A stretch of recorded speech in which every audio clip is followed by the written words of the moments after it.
time. Thanks for joining me as we continue to celebrate Black History Month. And this story for today is the case for loving. So I don't know if you can see it, but this is a black mama and a white daddy. And what happened is they had to fight to get married because the courts didn't recognize them as people that could marry each other.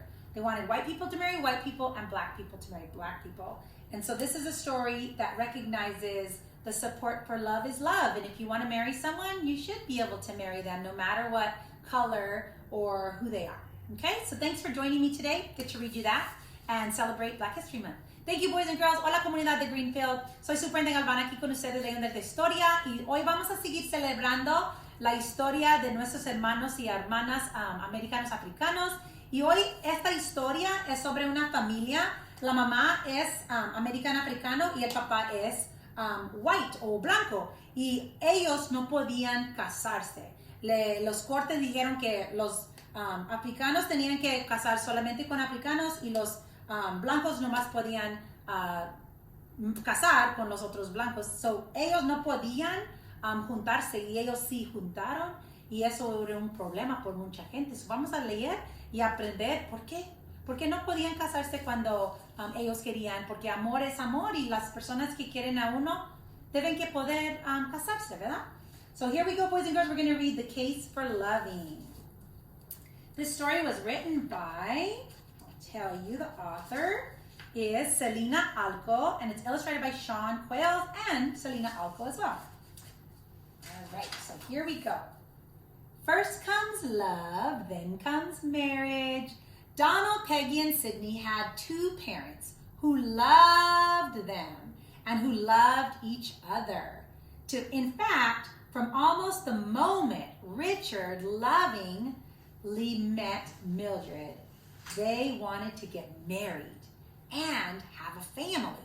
But for them, it wasn't that simple. And here's why. Richard was white and a fair-skinned boy who got quickly sunburned in July. Mildred was what they called colored in those days because her skin was a creamy caramel. In 1958, they lived in the small town of Central Point, Virginia, where people every shade from the color of chamomile to the summer midnight made their homes. Richard lovingly was a tall, quiet man of English and Irish heritage. The person he loved most was Mildred. Mildred was part of an African American and part American Indian, and she was thin and raily that she almost had a nickname, String Bean. When Richard popped the question, String Bean jumped for joy. She was so excited to get married. When they say pop the question, it's when a boy or a girl gets asked to be married.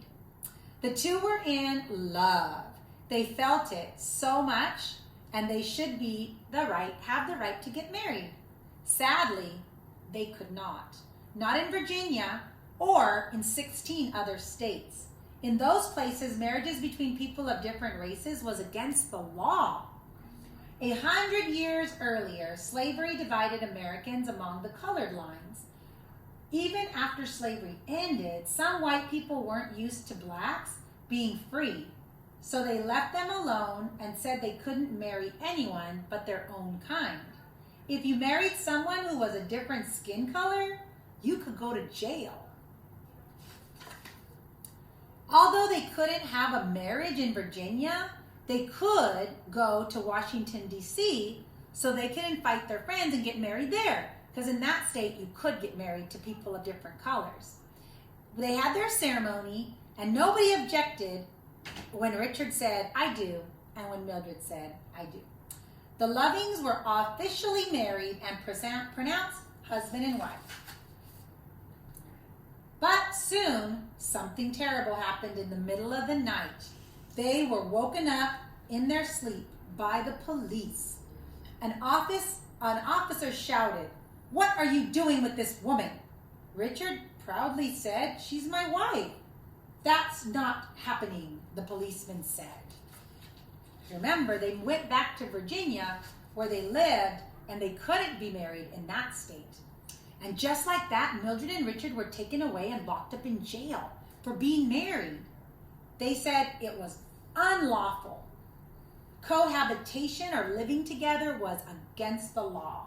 After a few nights behind bars, Richard and Mildred were then told they had to leave Virginia if they wanted to live together. So, with heavy hearts, the pair hugged their families, packed their bags, and left their home. They tried to make a life for themselves in Washington, D.C. Richard found a job laying bricks, and String Bean gave birth to their babies, 3 different colors of milky chocolate children, Donald, Peggy, and Sydney. But the city didn't suit the Loving family. They were then wanting to leave. They were too much around them, like concrete and different things that they weren't used to. They liked smaller towns. They missed Central Point with its rolling hills and its open spaces in Virginia. They missed their family and their friends. And most of all, they missed their home. They wanted to move back to Virginia for good. So they hired lawyers to fight for them. It was now 1966, and the times, they were changing. Brand new ideas, like equal rights for people of all colors, were replacing the old, fearful ways of thinking. The lawyers worked around the clock to make the case for interracial marriage as wrong as some people thought it was wrong. They thought it was right. It was time to take the case all the way to the Supreme Court.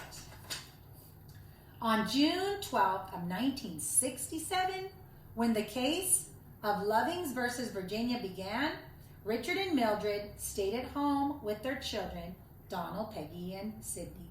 They were very nervous and afraid that they might not win. The state argued that in order to progress the purity of the white race, black people and white people could not marry. Then it was the Lovings lawyer who presented their case. They said it was unconstitutional to make marriage a crime because of race. And they read a message from Richard himself. Tell the court that I love my wife, and it is unfair that I cannot live with her in Virginia.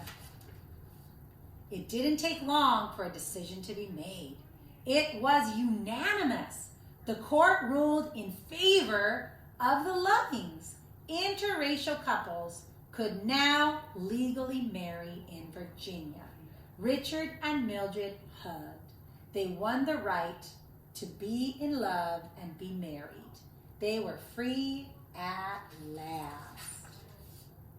Over 9 years after their arrest, the Lovings packed their bags one at a time. Richard planned to build a big, roomy brick house in Central Point, Virginia, so that String Bean was ready to have her life there. The Loving family returned to Virginia to live happily and legally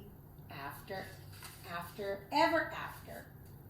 And that's the story. That's a true story, boys and girls. This family and their last name, I thought they were Loving, like a loving family, but that was actually their last name.